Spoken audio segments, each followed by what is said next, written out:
మీకు ఈ వీడియోతో ఎట్లాంటి నాలెడ్జ్ రాకపోతే లైక్ చేయొద్దు, సబ్స్క్రైబ్ చేయొద్దు. నా పాత సబ్స్క్రైబర్స్ అయితే వెళ్లిపోవచ్చు. నచ్చితే మాత్రం లైక్ చేసి షేర్ చేయండి. ప్రభవనామ సంవత్సరంతో మొదలైన ఈ పేర్లు అక్షయ వరకు ఉంటాయి. ఒకానొక సమయంలో నారదుడు తన భక్తి సన్యాసం కన్నా గొప్పదేదీ లేదని గర్వంతో విరవీగిపోయాడు.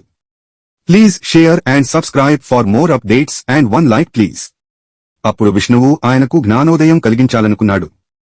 నారదుణ్ణి ఓ సరస్సు దగ్గరకు తీసుకెళ్లి అందులో స్నానం చేయాలని ఆజ్ఞాపించాడు.